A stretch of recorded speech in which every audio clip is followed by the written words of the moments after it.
იმიტომ რომ ჩვენი დამოუკიდებელი მთავრობა გქონდა მხოლოდ 6 თვე. ეროვნული ხელისუფლება როდესაც იყო. მის მერე საქართველოს სულ იყო გარედან მმართველობის ქვეშ შევარდნაძეზე გაგახსენებთ თუ გნებავთ აი ესეთ იმას რომ შევარდნაძე ამბობდა რომ მეო მხოლოდ ამერიკელებსო ისე გენდობითო აი წარმოიდგინეთ რომ მეო ცარიელ ფურცელზეო ხელს მოვაწერო და გამოგიგზავნითო და თქვენო რაც გინდათ ის დაწერეთო ფურცელზეო და თანახმავ იქნები.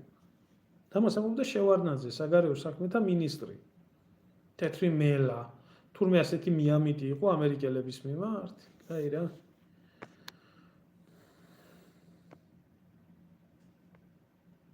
რა გაინტერესებს რა რას ნიშნავს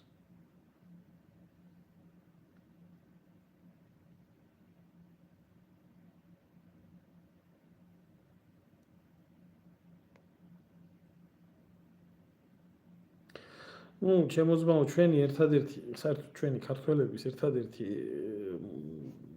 გარანტია და გადარჩენა არის რომ ქართველებმა ერთმანეთის გატანა ვიცოდეთ და საკუთარ სამშობლოზე ვიფიქროთ. ესაა ჩვენი ამოსავალი წერტილი, რაც შეუძლებელია. ჯერჯერობით მიუღწევადი გახდა. ეს არის ერთადერთი გამოსავალი.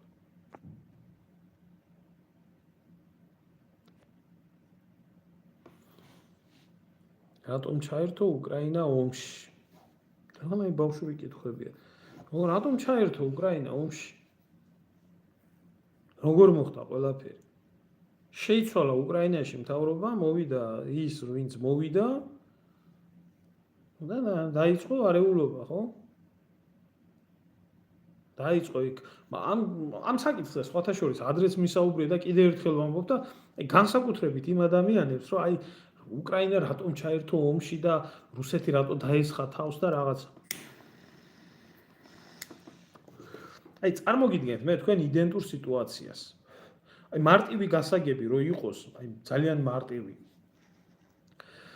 გასაგები რო იყოს ქართველებისთვის, აი ჩვენთვის რო იყოს, ხო, აი ეს მარტივ სიტუაციას წარმოგიდგენთ.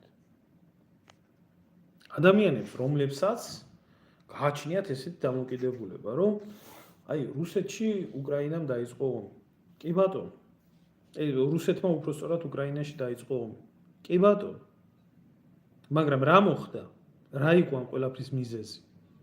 ახლა წარმოვიდგინოთ ჩვენ ასეთი მდგომარეობა. ანალოგია გავავლოთ. თქვათ თურქეთში, რომელიც ჩვენი ისტორიული მეზობელია და დამპყრობელია, მოხდა გადატრიალება, შეიცვალა ერდოღანის რეჟიმი, მოვიდა ახალი რეჟიმი და იქ მცხოვრებმა ტაო-კლარჯეთის ქართველებმა გამოაცხადეს, რომ არ ემორჩილებიან ანკარას და სტამბულს. რომ უნდათ გამოყოფა და საქართველოსთან შეერთება. და ამ დროს საქართველო არის 140 მილიონიანი ქვეყანა ბირთვული იარაღით და ერთ-ერთი უძლიერესი არმიით მსოფლიოში. და 8 წელიწადი საქართველო უყურებს იმას, რომ თურქეთი როგორ ცდილობს კონტროლის დამყარებას ტაო-კლარჯეთზე და არღებულობს მონაწილეობას ამ ყველაფერში. აი შევხედოთ ამ სიტუაციას ასე. ზუსტად ასე იყო უკრაინაშიც. ის ტერიტორიები, რომლიდანაც უკრაინა შეიქმნა, რუსეთის იმპერიის ნაწილს წარმოადგენდა და რუსები ცხოვრობდნენ. თუ არა რუსული სამყაროს წარმოადგენელი უკრაინელები. კიევში, როდესაც მოხდა გადატრიალება და დაიწყეს ამ ტერიტორიების, ასე რომ ვთქვათ, ძალით დამორჩილება, 8 წლის მანძილზე მიმდინარეობდა ხოცვა-ჟლეტვა აქ. იდგა ამას რუსეთი და უყურებდა. ბოლოს ადგა და ჩაერთო ომში. ახლა მე თქვენ გეკითხებით, ანალოგიური სიტუაცია რო ყოფილიყო. ძლიერი საქართველო და მეზობელი თურქეთი, ისტორიული მიწები, ქართველები, რომლებიც ისტორიულ სამშობლოში დაბრუნებას ითხოვენ და ეყოფიან თურქეთს. და ჩვენ გვაქვს ამის არ ჩავერთვებოდით ამ ომში.